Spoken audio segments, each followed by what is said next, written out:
Hey, I'm Michaela Slinger, an indie pop artist based in Vancouver, Canada. I just released my debut album, Panorama, and you are watching The Music Enthusiast. Sarah from The Music Enthusiast, and today I'm so glad to have Michaela Slinger with me. How are you? Hi, I'm doing very well. Thanks so much for having me. Of course, thanks for letting me interview you. I think you're so dope. I think you're so talented, and I think the new album will blow up. I hope so, but thank you. That means a lot coming from you. I know you're like listening to music all day, every day, so that Oh, means a lot. Panorama, I think it's so good. You've been doing this cool thing where you've been like sending out 15-second clips of each song every week. And how has that been? It's been good. I think part of it came from like I've been holding on to some of these songs. Like I've written some of these songs, a couple years ago. So I've been holding on to them for so long and I'm like, "Oh, I want people to hear them." And I don't know, I think there's songs on the album that are like that aren't represented sonically in the singles that I've put out yet so far. So I just wanted to give people little tasters of what's to come because I really do think there's a wide range in terms of genre. Again, just because it's like this captures, many years of my life and my development as an artist, I think there's lots of different influences. So it's been going really well. It's been nice to have people message me and be like, I'm so excited about this song. It's like, oh, so am I. Yeah, for sure. I mean, I've been holding on to these songs for some of them like years now. So how are you feeling to like get that out? Yeah, it feels nerve-wracking in the sense that when I was initially imagining putting out my first album, it wasn't in this context of, the way that we're living right now. So there are some things that I would have totally done that I can't do. Like I think it's really important for me and with these songs to play them live. And I love performing and like connecting with the audience and chatting with the audience. That feels really natural to me, a little more so than being on social media all the time. So having to flip to sort of that strategy has been challenging. But I mean, I also just feel so excited to have these songs out in the world because I've also been writing so much since this album, but it kind of feels like the initial, I don't really know what the word is, like the first jump into the ocean or something of the summer. You know what I mean? It's like the first full body kind of cleanse, and then from there, hopefully the possibilities are endless. Have you been playing like any virtual shows? Have you gotten a chance to do that? A bit, yeah. I was doing a weekly Instagram live series earlier in COVID last year. It's called Gone Viral, little pandemic pun, and that was really nice. And it was especially like when it was first locked down, at least where I am in BC. Like we weren't doing anything, so I think people were really seeking out that virtual connection. I've kind of slowed down a bit now because it's just like people are kind of out working and like seeing people for walks, but actually, just yesterday, I got to play for like a workplace function virtually, and that was really nice. I think people underestimate just like how starved musicians are for performance. So I had a half an hour slot and it went by way too fast. I prepared like 12 songs. Obviously, I only played five. So, you know. We're gonna get back to the album after, but a few days ago, I took a screenshot. You posted this. Oh, yes. So have you gotten any ideas? Yeah, you know what? A lot of people replied. The merch option that people, at least like on my Instagram, seemed to like the best were tote bags That's cool. and shirts. The only person who wanted a hat was my dad. So maybe I'll just have to make him, like a once one run like dad cap. Edition. Yeah. Yeah, yeah, the tote bag was popular. I've only done merch once before and it was actually for a song. So I did like a very limited run of candles with this local candle maker here in Vancouver.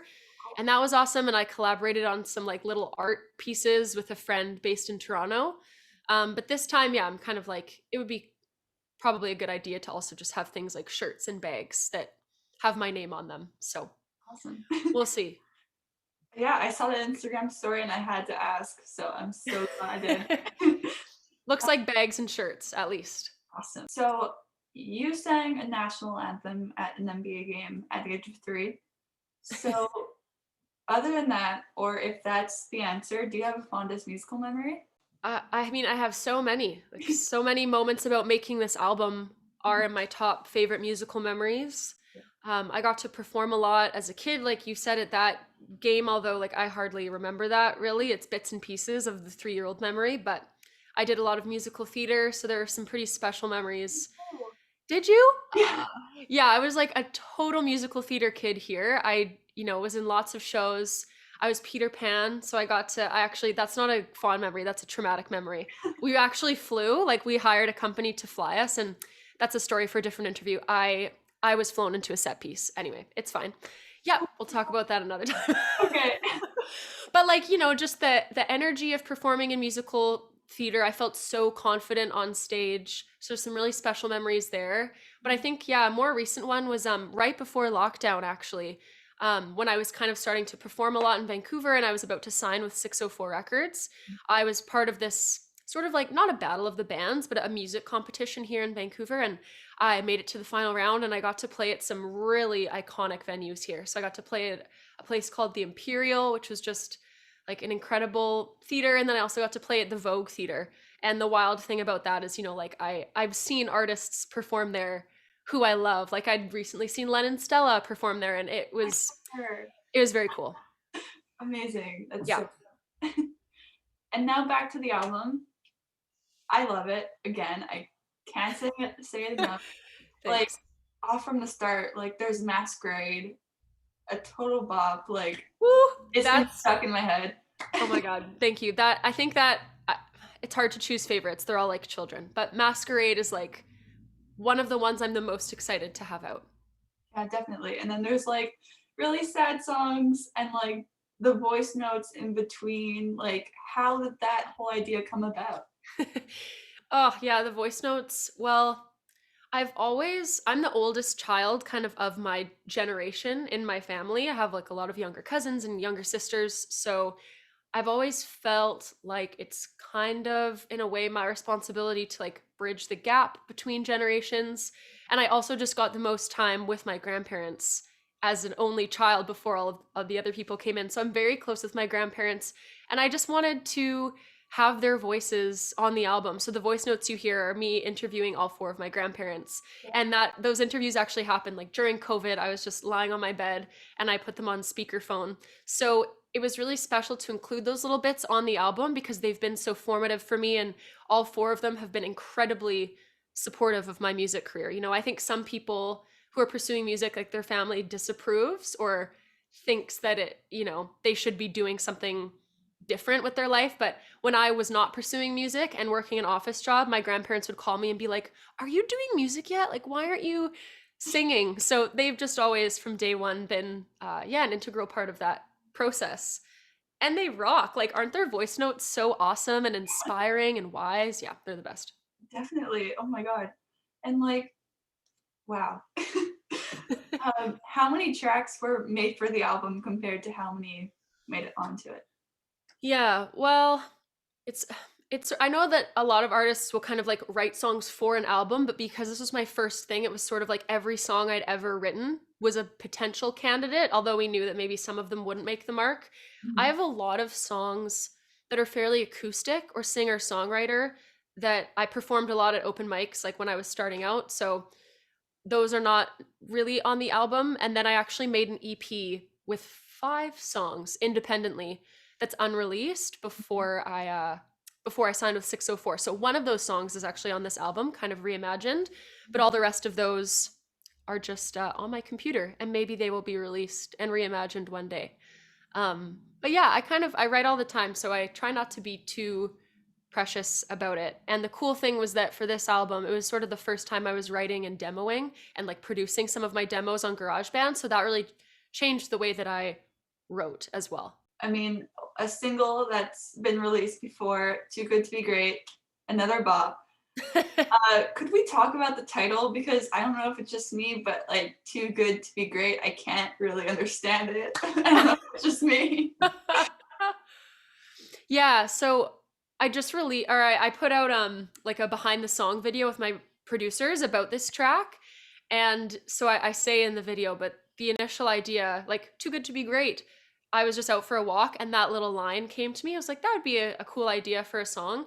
And basically what I was thinking about, although it's translatable to different contexts, but I was thinking about having jobs that you have to do when you're a musician and you might like them, but they're not necessarily where your heart is. So it's like it's a good job, but it doesn't like wake you up and make you feel like you're grabbing life with both hands. No, it's not great. It's not amazing. It's just good. I Mhm. think it's kind of in the same way that our default is when people ask, "How are you?" You just are like, "Good. How are you?" You know, it's sort of our like neutral, static way of being. And, I think as much as possible, it's great to try and squeeze out those moments of greatness, of joy, of exhilaration. So it's kind of getting at that when you recognize that either a person or a job or a place or just like a situation or way of being for you is like it's fine, but Mhm. it's not thrilling. It's not great. Awesome. That's kind of the meaning. Glad you made me understand it more because There you go. I should provide like a definition online. definitely. A while ago, you quit your job cold and to focus on music. So, what was that experience like? And like, aren't you glad that you did that now? Yeah, the experience was really scary. I mean, I knew I wasn't gonna just like quit my job and not do anything but music because, gals got to make a living. But some really strange things happened as soon as I quit that full time job. It was like, I know this is gonna sound a little like esoteric for people, but as soon as I made that step and was like, I'm not doing a full time office job anymore, I'm gonna find little Mhm. contracts and make space for music. Like, I was still at my old workplace. I told them I was quitting, and an old like person I used to work with called me, was like, "Hey, do you want to do this 2-week gig at a kids camp? Like a remote kids camp?" I was like, "Oh, yeah, that sounds perfect for what I'm trying to do. Short little bursts of work, focus on music." And things like that just kind of presented themselves to me and I was able to say yes. And then with that flexibility, I was able to go to music conferences for the first time and start writing with people. And that was early on where I met one of my collaborators, Louise Burns, who's one of the producers on Panorama. So, yeah, it was the scariest thing I've ever done. Like, when I still think back to having that conversation with my boss, like, I get my stomach just, oh, I'm like right back in that anxiety phase. I was so nervous because I did not have a plan. But yeah, in retrospect, I am so glad that I did it. And I also think it happened at the right time. Like, I needed to have that experience of not doing music to realize just how bad I wanted it. This is sort of a fun question, but if you could describe your music as an animal, which animal would it be? Oh.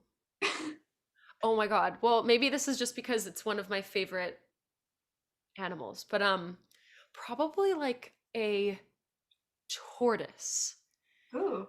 because I'm sure there's going to be like some biologist watching that's like, that's not what tortoises do. But okay, in my like, non-scientific understanding of a tortoise, they Mhm. can live for a really long time. They kind of in like pop culture have this sort of wise Mhm. vibe about them. Like they have an old soul, like an old spirit to them, but at the same time they just are like rocking through the ocean, like Crush in Finding Nemo. So there's a playfulness and a real youthfulness, but then there's also that sort of like wise, slower, more grounded vibe. So I think my music tries to do both of those things because like I feel old, but I also feel like I'm 6 a lot of the time. So that's my answer. Biologists come for me. I love it. I love it. I really do. And last question, our music website focuses on up and coming artists. So do you have any favorites at the moment? Oh yeah. I have been listening to Arlo Parks on repeat. I think her whole album is so incredible. And actually her use of poetry at the start of her album kind of inspired, like I wrote a poem to accompany this album and I'm putting it out in a like a visualizer kind of format. So I just love, she seems so rooted and sure of herself and I think she's 20. And I just think it's really cool to see somebody like owning their unique style because I feel like I want to do that and I hope that I do that. But a lot of the time people are like, oh, you're so young. Who knows anything at 24? It's like, I know a couple things. So yeah, she's just doing something really cool. Awesome. Well, thank you so much for talking with me. It was so much fun meeting you. And I cannot wait for it to be released because Not the release date yet, but when it's gonna be out. I'm so excited too. Yeah, yeah, big steps, but I really appreciate you having me.